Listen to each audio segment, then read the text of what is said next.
We're pleased to welcome Andreas to give his second lecture. Yeah, thank you very much. So I was told that maybe there were more questions that I was aware of. So in any case, if you feel like asking a question even about something that I already used and thought I had explained, so just feel free to interrupt me and maybe it will become more easy to follow.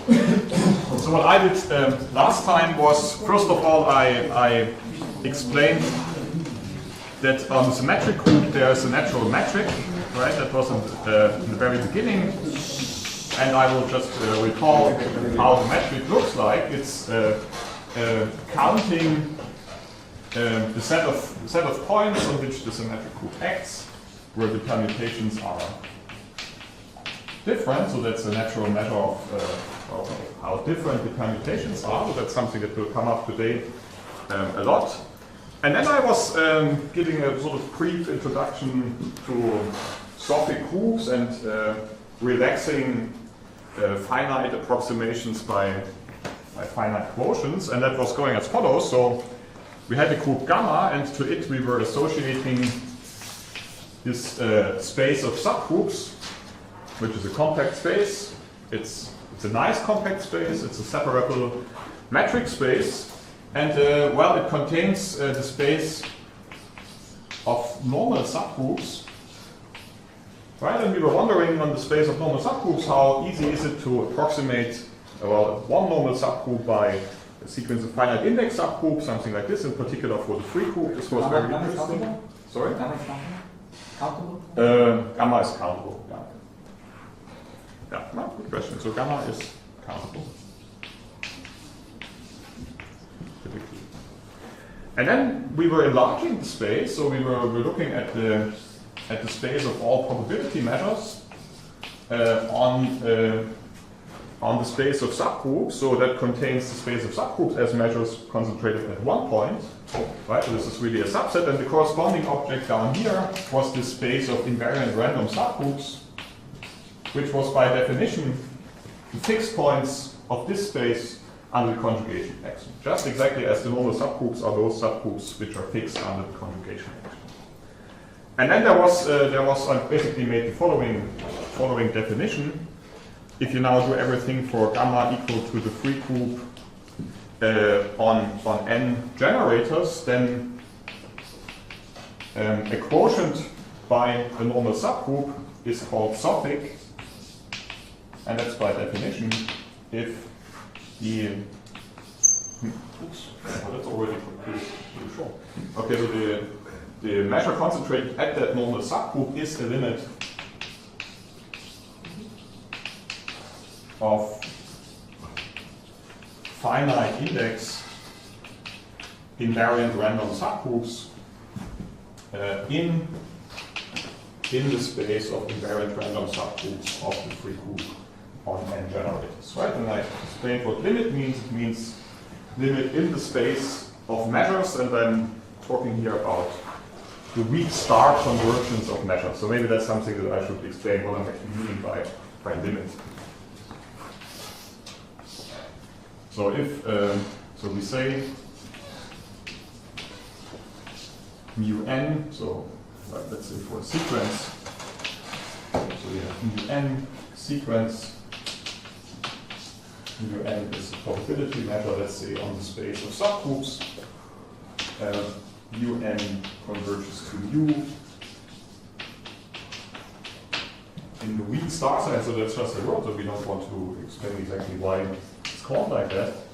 By definition, if for all continuous functions, so that's a continuous function on the space of subgroups, the integral of f with respect to mu n, so that gives you a real number or a complex number depending on if your continuous function takes complex or real values, so real is enough, gives you a real number if that converges to the integral of f with respect to mu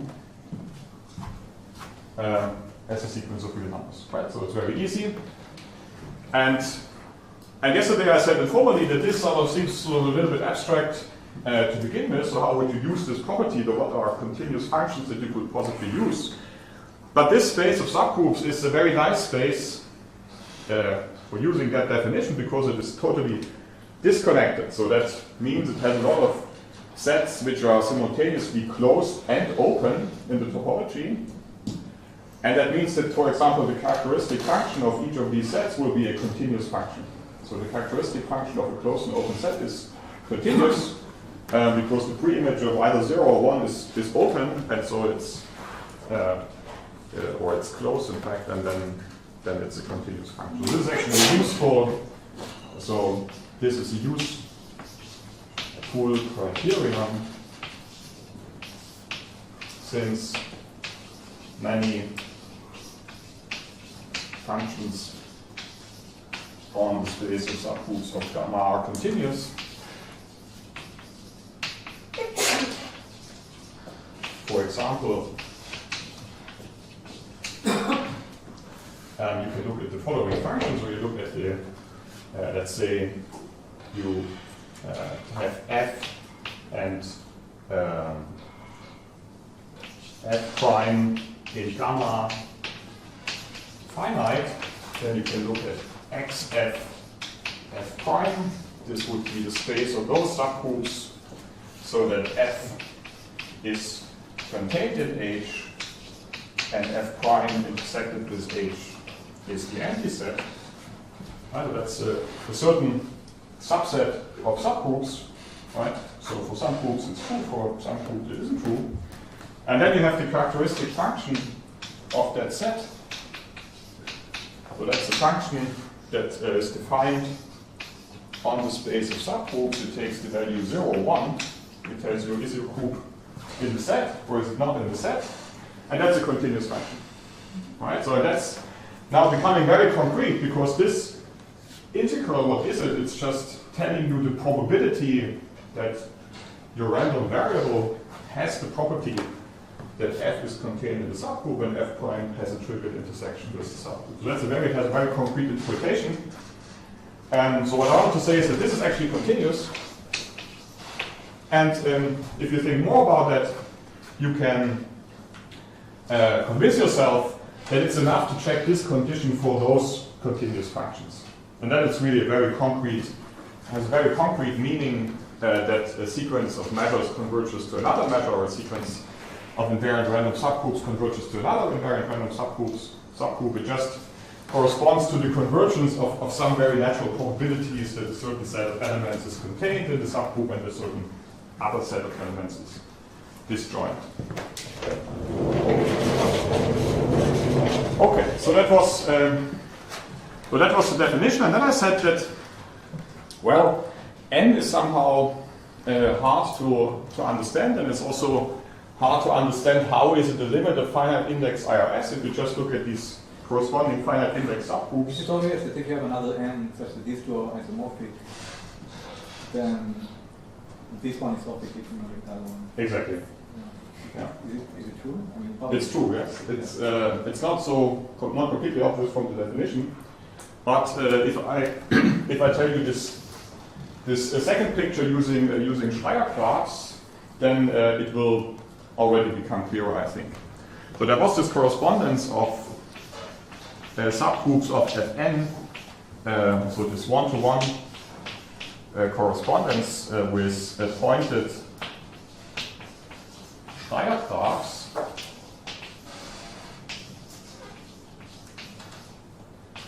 of Fn. And so this correspondence is very easy. You take a subgroup and you look at the action of the free group on the space of cosets. So you think of that really, such an action really as just sort of remembering what the generators were doing. So you have this natural graph structure on that set of vertices where each generator of the free group gives you one kind of edge labeled by the number of the generators. So it's really a graph. Each of the edges comes with a label between 1 and n, and at each vertex you have a condition that there is exactly one outgoing and one ingoing edge with that label between 1 and n. So that's what a Schreier graph is. And it's pointed. Pointed just means you have a preferred vertex, which is the trivial coset of n. Okay, so there's this one-to-one correspondence. It's kind of transparent. And so now what does it mean that this delta n is a limit of finite index IRS? It just means, so delta n is a limit of finite index IRS is equivalent, so that's now a theorem, but it's basically only tracing definitions through this correspondence, is that there exists a sequence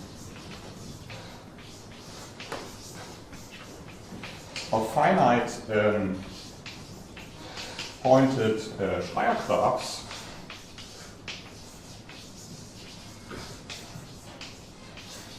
of the free group on n generators such that the following holds. For all r greater than 0 and for all r greater than 0, the following holds. The probability, and that's so I'm saying probability just to describe the proportion of a certain set of points which has good property. So the probability that a random r-ball, so that means you pick a random point, so one of the finitely many cosets, and you consider the r-ball in the Schreier graph,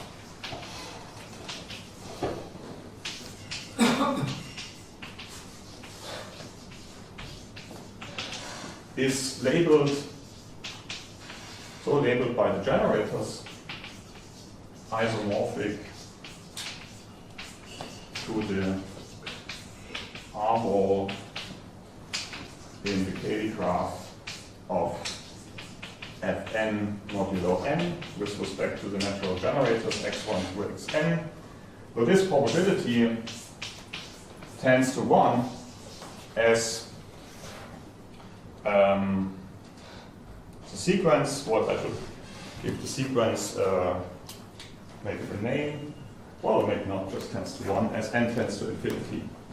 Or not n, maybe let's call n tends to infinity, and that is, give it a name, let's call it m, the sequence of pointed Schreier graphs. Okay, so that was the interpretation of this probabilistic notion of convergence of measures on the space of subgroups in terms of something now very finite graph theoretic, right? And so what I already said is that some of the Schreier graphs, the way we think of it, we just think of them in terms of the permutations that you get by looking at the generators of Fn acting on this finite set. So what that really gives is, so this gives a finite set of permutations, let's call it sigma 1 to sigma n, in the symmetric group on a certain set. What is the set? The set is exactly the vertex set of this graph Gn.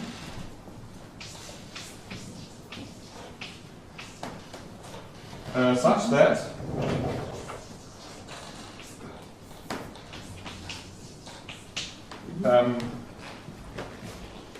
what I claim is now that these permutations that you obtain this way, they will almost satisfy the relations that the group Fn modulo capital N was satisfying. So let me argue why that is true. So what are the relations that this group are satisfying? Well, in terms of the generators of Fn, it's just n, right? These are the relations which are satisfied. So consider one of these relations, so it's one element in n. And in the Cayley graph of Fn mod n, what does it mean to be a relation? It just means that it's a cycle. Comes back to the neutral element.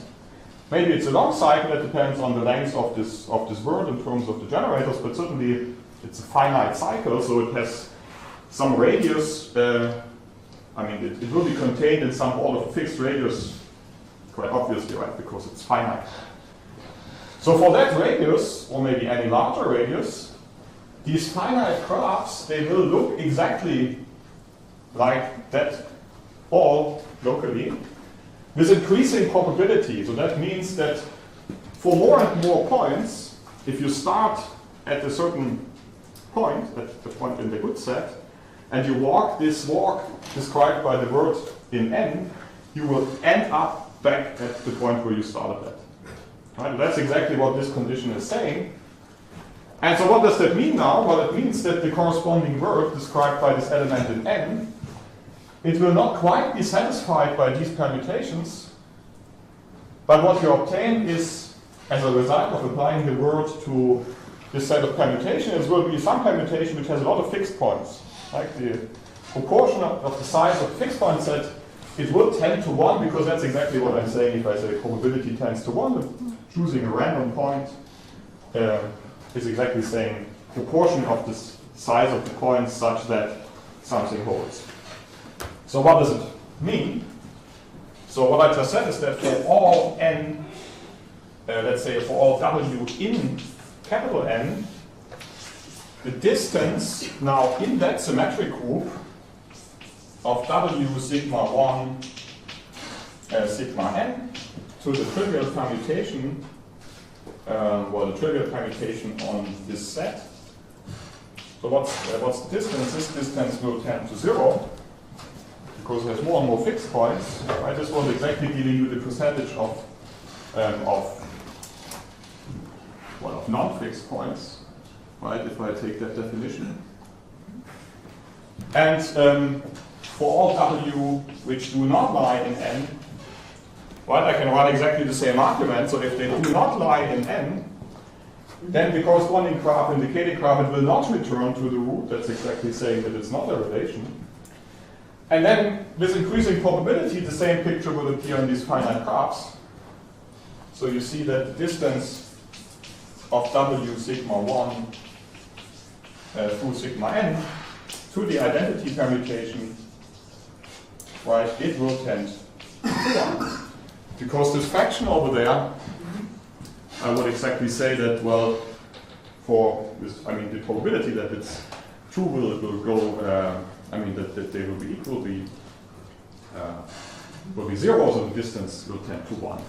And this arrow means tends to 1 as n tends to infinity.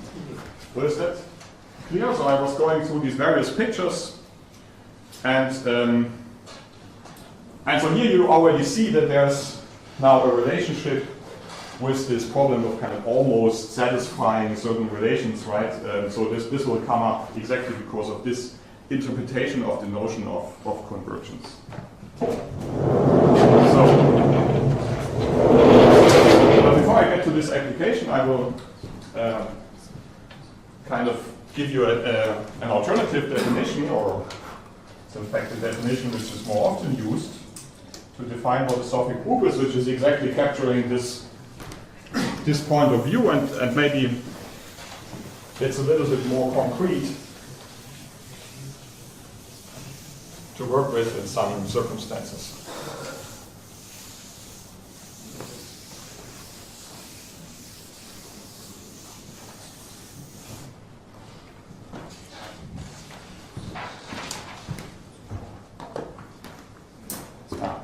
So it's the same thing.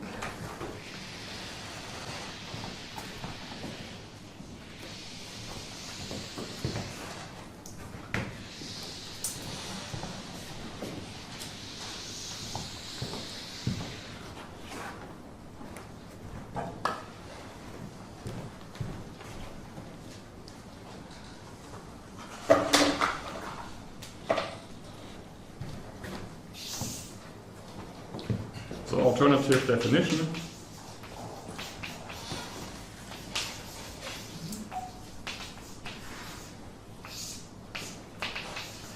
Let gamma be the group, let's say finitely generated. Then gamma is said to be Sophic by definition if for all f in gamma finite, and all epsilon greater than 0, there exists some number n, right? So this will be the size of this set in which these permutations act, and there exists a map phi from gamma to the symmetric group n. So this is not a homomorphism; it's just a map.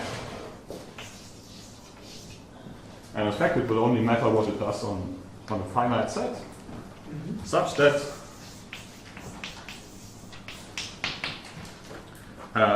the following holds.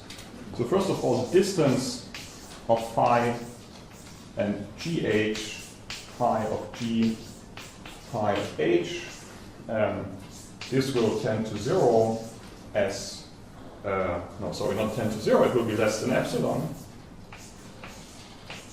for all g and h in the set in the finite set F. You want GH in F as well. Sorry? You want GH in F as well. Doesn't really matter. Yeah. I mean, you can just take F times F and replace it by F, but it's, you can also require also G times H be in F, but it's yet another equivalent definition. And the other condition is that the distance of phi and G to the identity permutation is bigger than 1 minus epsilon for all G in F, but you don't want that for the neutral element in the group gamma. Right, so these are the two conditions. And so why this is not referring to any ambient free group anymore. This, I mean, first of all, it answers your question, is it really just independent of the presentation? And how do you prove that? I mean, so going between these two pictures is really just picking, let's say, a finite presentation, if it's finitely presented, of gamma, and some split of gamma back into the free group, and then you can just define everything on the level of gamma. Yes? Sure, so phi doesn't care where I send the elements of gamma minus f to? Gamma minus, well, I'm also talking about f times f, so it doesn't really matter where anything outside f times F is not necessarily a subgroup, it is a subset. F is a subset, yes. Okay. Yeah, I think the definition I'd say that also takes G, assumes GH as an F, but it's the same, it's equivalent. So. Yeah, since you're asking it for all finite sets, it doesn't really matter because somehow. But you really need gamma to be finite. The definition makes sense even if gamma's not finitely generated. Yeah, it doesn't matter. Yeah. And so what's the relation? I just said it. So if gamma is finitely generated, then write gamma as the free group modulo some normal subgroup, and so you have the projection from the free group down to group gamma, and you pick some split, and then having these maps. So these are homomorphisms defined, right? These actions over there, these are homomorphisms from the free group into some permutation group.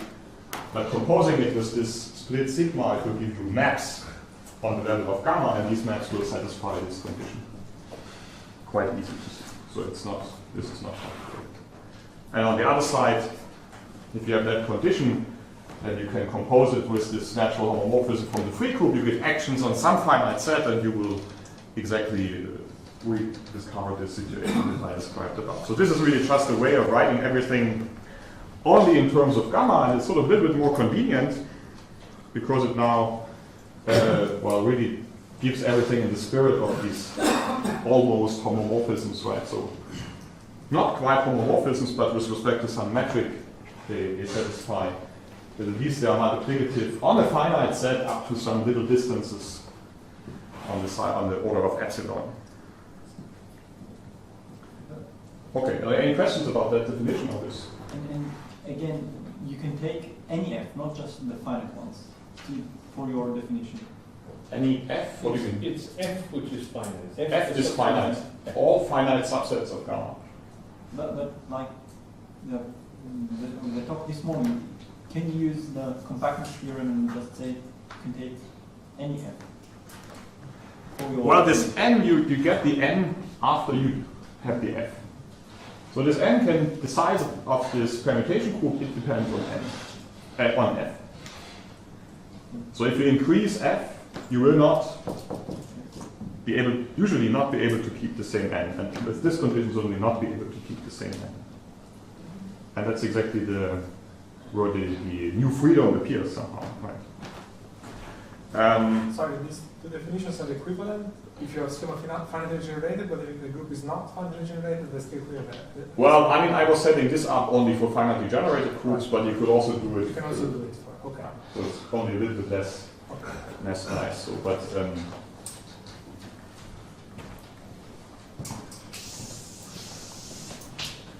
so this morning we were seeing alpha products of finite groups, for example, and I think maybe you're already kind of having that in your picture of the situation. What you would really like to do is to get rid of these epsilons and look at one object into which you now have an actual homomorphism, right? And that's in fact yet another way of looking at all this, and that's something that I would like to explain now. Yeah, I'm understanding the second condition there. Yes. Because I could take the symmetric group with n and choose a much bigger integer n, and that will guarantee the second condition, right? I just keep letting n go bigger and bigger. Oh yeah, exactly. So the second condition is much weaker than it looks like, because the only thing, it's first of all only on the finite set, Yeah. right?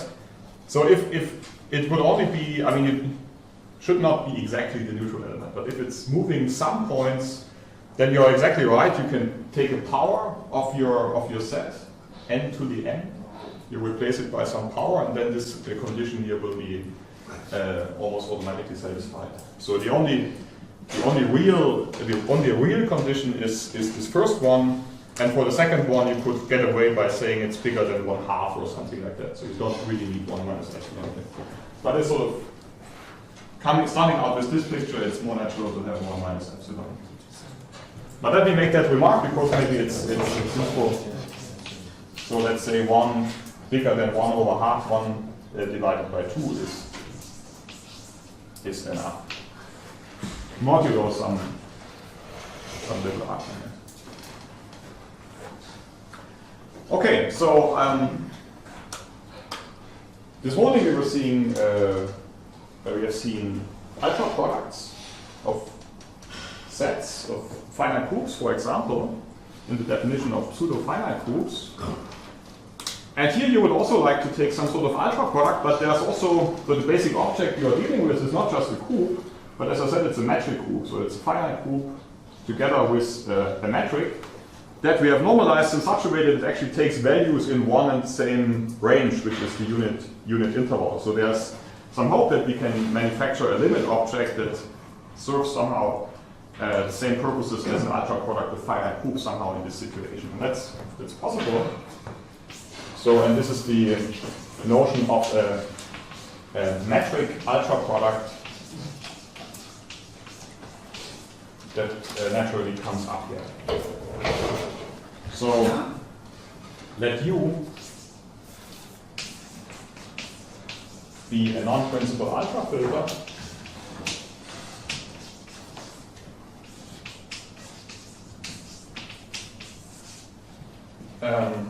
Then consider the following group. First of all, we consider the product over all natural numbers of the symmetric group sim n. So far it's exactly the same thing.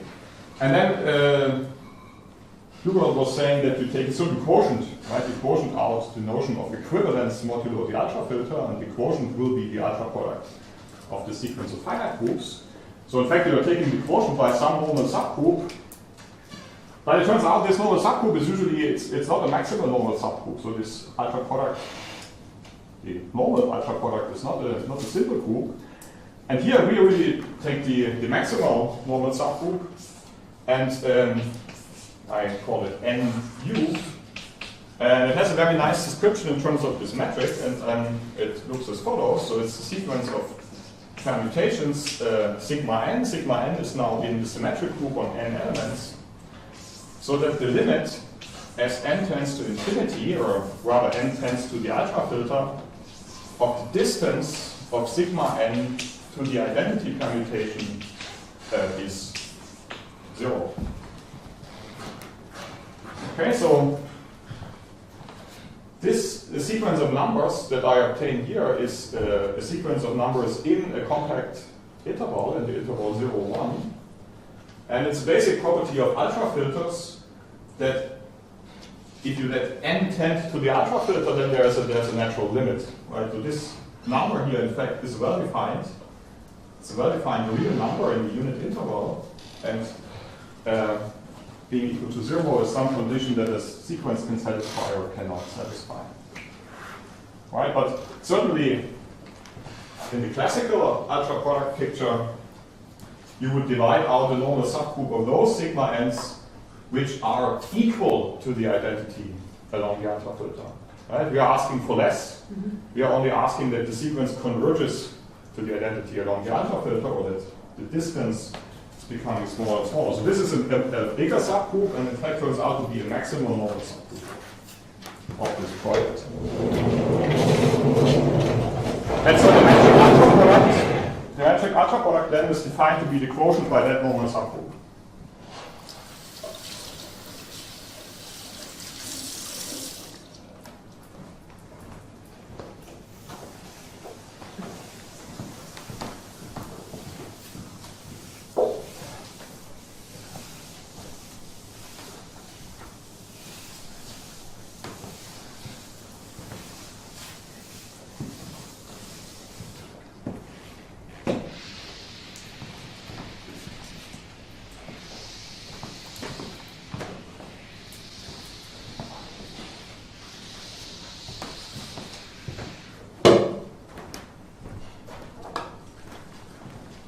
So let's call it sim U, sim sub U, where U is the ultrafilter. So it's a metric group, and it's defined to be the product of these symmetric groups modulo this normal subgroup that I just defined.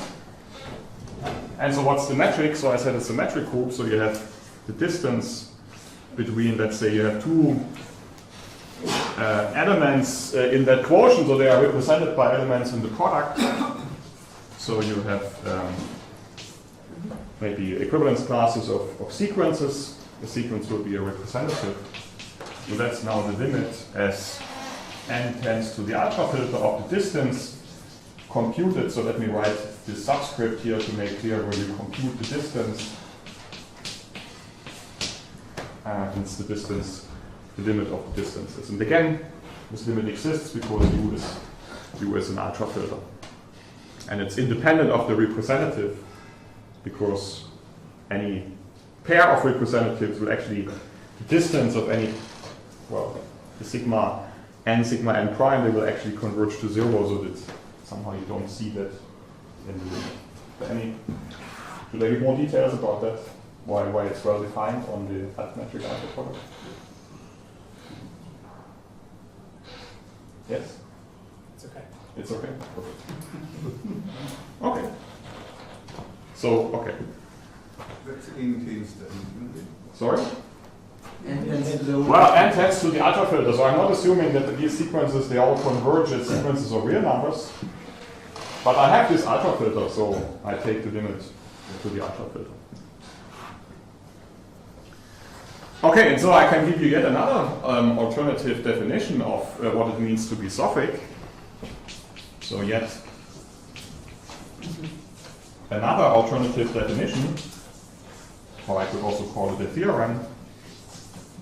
But I mean, since the process of passing from one to the other is mostly language, I'm somehow hesitating to call it a theorem. So gamma is Sophic if and only if, you can take it as definition, as I said, gamma embeds into this group up here. And so basically, because this is true, You also call that the universal Sophic cube, right? So it's a cube that you can manufacture out of the metric groups. You don't have to, if you don't like metrics, you just sort of ignore that point of view and say, well, you divide it by some maximal normal subgroup, right? So that should appeal to an algebra. So it's really the right algebra product because it's simple. I mean, modulo, well, these were not simple, but it doesn't really matter. You could start with the alternating groups to get the same object. So it's really the right simple algebra product object that Wait, you get. When you say embed, you mean as a group? Sorry? Just as a group? What? The embedding. Just as a group. I mean, you could ask for a little bit more. You could ask that any non-trivial element had distance 1 to the neutral element. But that's sort of automatic. You can automatically arrange this by this observation that you had. You could ask for a little bit more.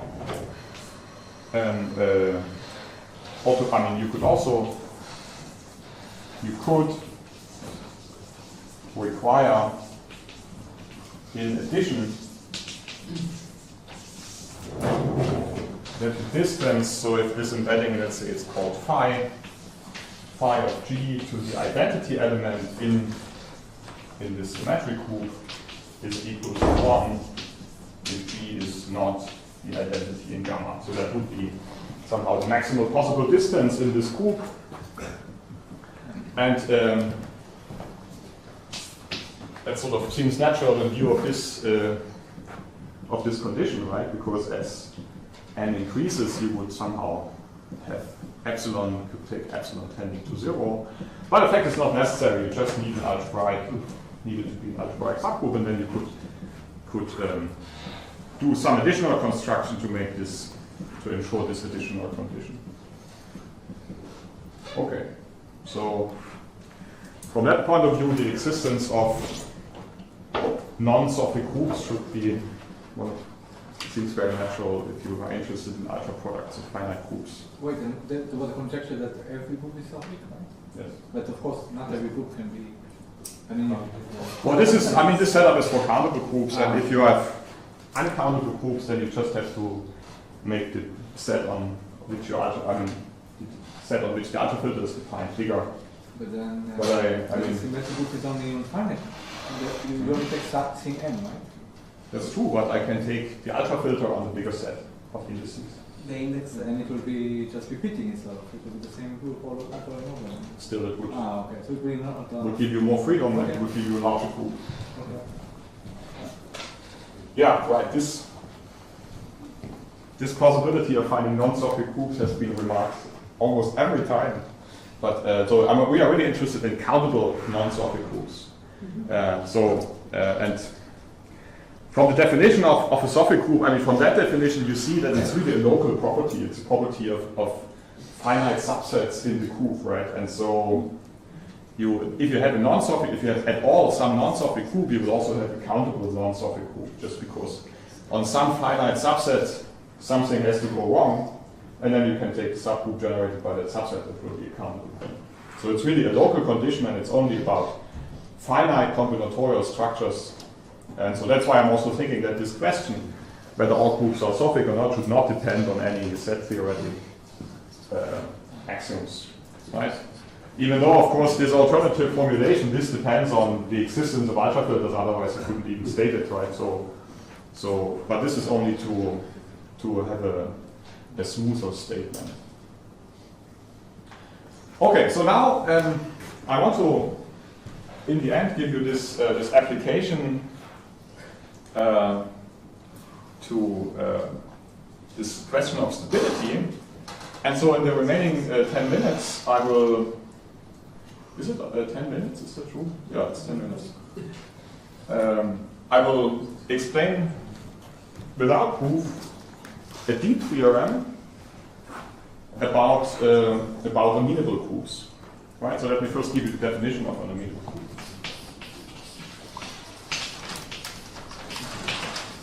So a group gamma is amenable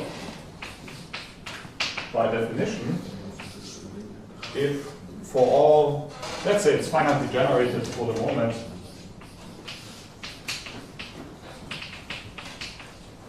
let's say by some finite set which, I mean, take a symmetric set that's equal to its inverse, if for all epsilon greater than 0,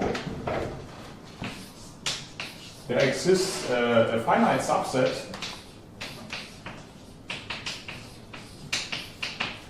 such that if you move this finite subset by the generating set, it doesn't really move it away from F very much.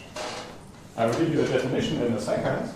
So what I'm saying in terms of formulas is the following. So you take S times F, so that's the set of products of elements in S and F, and you take the symmetric difference with F. This is the symbol for symmetric difference.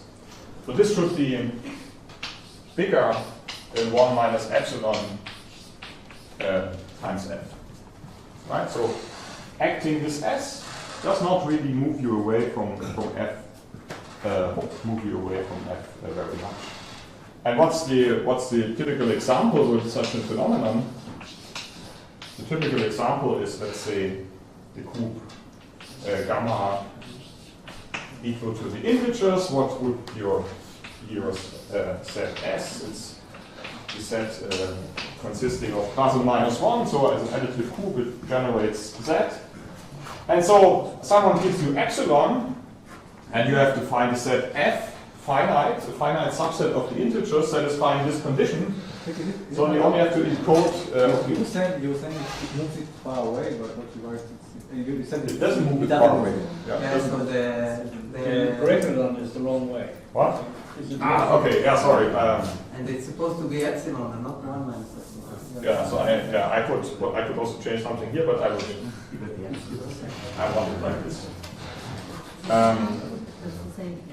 Yeah, I mean there are different ways of formulating it. You could also, I mean the way I said it somehow would maybe be more like if you take the union, it's less than 1 plus epsilon, right? So shifting by S doesn't increase the set very much, so maybe that's the most intuitive way of saying it. And certainly what I wrote before was not correct. And so what do? You take F to be a long interval in Z, and then SF would just shift it to the left and shift it to the right. And so a union with F would just add at most 2 points on the left and on the right, so certainly that will not add very much if F was already very long. So take F to be 0, 1, 2,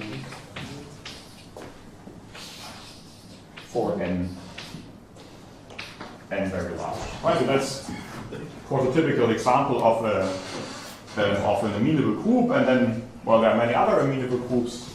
And in properties, the class of amenable groups satisfies all kinds of properties. It's closed under products, under extensions, subgroups.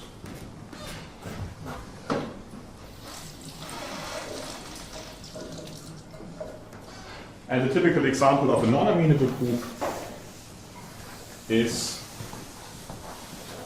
free group, a non-Abelian free group.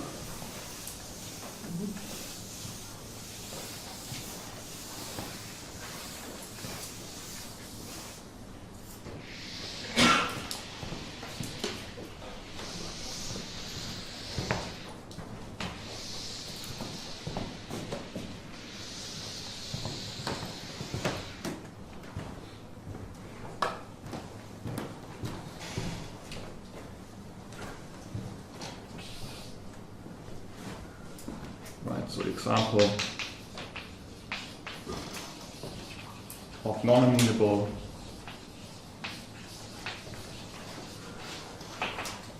group is the set, is the free group on 2 generators, and so as a generating set, so let's say it's generated by AB, then a good set of generators, which is symmetric, is this set.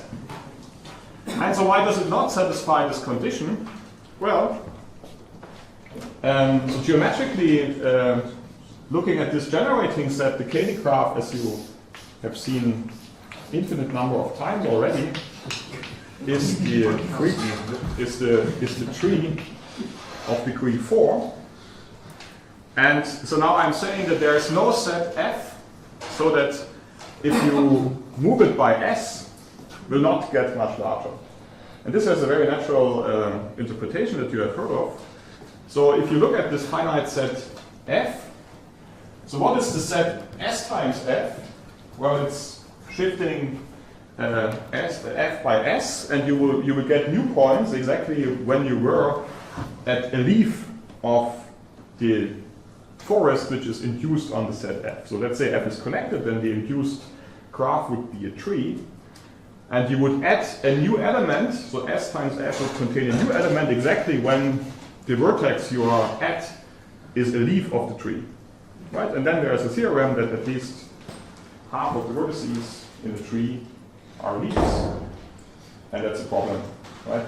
Because now this set S times F is sort of adding a positive proportion, right? So, and this positive proportion will exactly avoid from making this epsilon here arbitrarily small. So trees have many leaves, right? And this implies there exists no F good for the definition if epsilon is small enough. Well, that's a path. A path only has two leaves, so you need some. Yeah. Okay. So I think of a leaf in the sense that it connects with the complement. Yeah, It's not true. boundary. The boundary. Yeah. But it's still true. Yeah. Tree in the yeah. So yeah, you're right. So I put it in. So maybe this makes it more correct. Yeah, maybe it doesn't really make it down. Well, anyway, yeah, I wanted to, 5 more minutes I think I have. And, so the first remark, the first theorem, which I think is due to Kormov, and maybe was also one of the motivations to set everything up like this, is that amenable groups are sophic. So that's the first thing. And why is that true? Well, let's say it's finitely generated, so I only define it for finitely generated groups. And you have these large sets F, which are, in terms of probability, they are almost invariant. Right? So whenever you start with a point in F and you move it by a generator in S, then most of the time it will be again in F, and only very few times, only if you're at the boundary, it will run out of F. So you can imagine that this helps you to construct an almost permutation action on a finite set, because on the generators you do exactly what the group would do if that's possible, and if that's not possible, you choose some random other point which is not in the image, and define a permutation on the set F. So consider. So wait, is this the proof? Sorry? So this is really the proof? This is the proof, yes. Ah. Consider the restriction of gamma on gamma to F, and and correct, right, G restricted to F, right, to a permutation of F, right? So this G restricted to F would only be a partially defined thing. It only defined when G times F is again in F, but somehow this happens on 99% of F, and so on the complement you pick some bijection that extends the bijection on F. So that's really, once you have understood this visual picture of immutability, this is really not so complicated. And so what is much more complicated is the following theorem.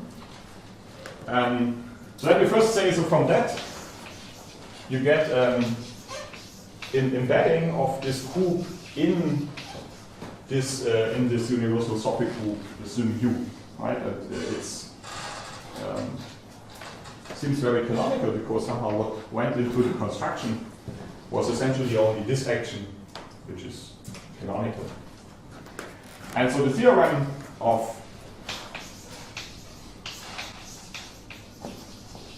Newman and Sola, and Gabor Edek has also contributed to at least to this formulation, is the following. So that phi and psi, the homomorphisms to the symmetric group, the universal Sophic group at this ultra filter U, homomorphisms,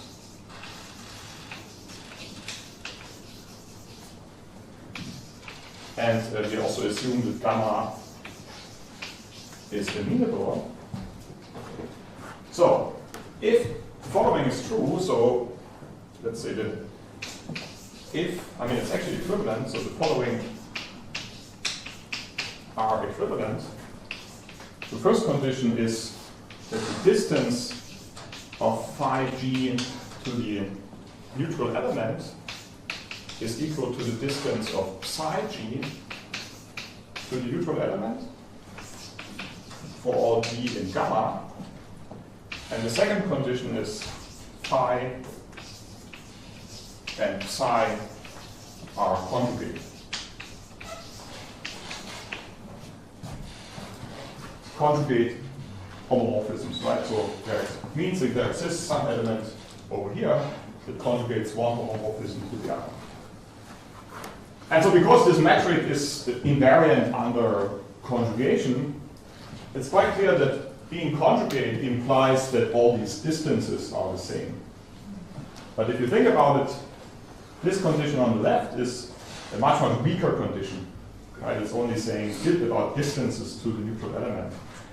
And so, in particular, if you have a Sophic approximation like I set it up here, where you would require that the distances of all the non-trivial elements are 1 to the identity, then you can apply it here to see that, well, any such homomorphism coming from a proper Sophic approximation, I mean, there's a unique class up to conjugacy, right, for the amenable groups. And that's already very non-trivial. But it's also true, and that's sometimes even stronger, if these distances are not all equal to 1. Right? Even then it's true that these homomorphisms are determined by only knowing the distance function restricted to the group. And so next time I will use this theorem, I will not prove it. I will use this to say something interesting about stability of equations in permutation groups. Okay, so thank you.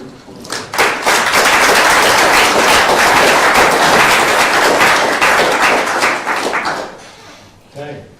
Time for a quick question before the afternoon tea. This definition of amenability, does it depend on the generating set? No, it does not depend on the generating set. So it's not complicated to see that if you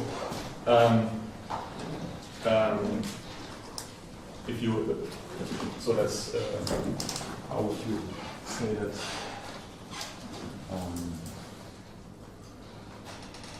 I mean, if S times F has such a large intersection with F, then you can just apply S another time, and it would still, most of the time, remain in F.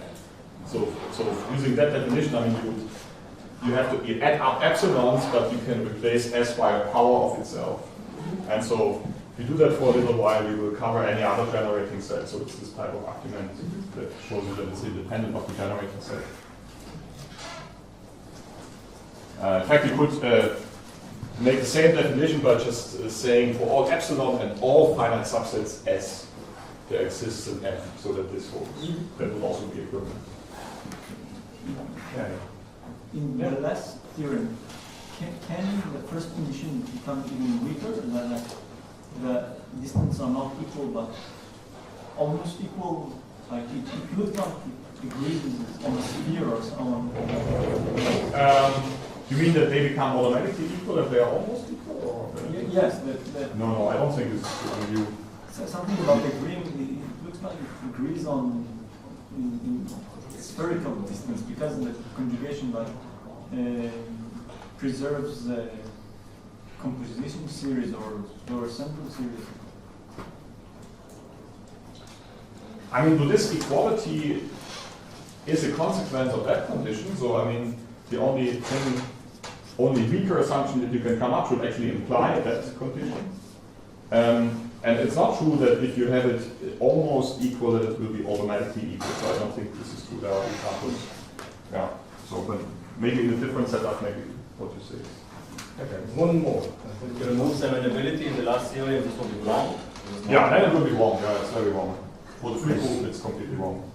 It's essentially an infinitely if, right? Yeah, I mean, exactly. So if so it's this uniqueness of the conjugation is also a characterization of amenability, even if you only ask it for this special situation when the distance is equal to 1. But I will not use that. Okay. So we'll break for coffee and afternoon cake. Resume at 4:30. Thanks, everybody.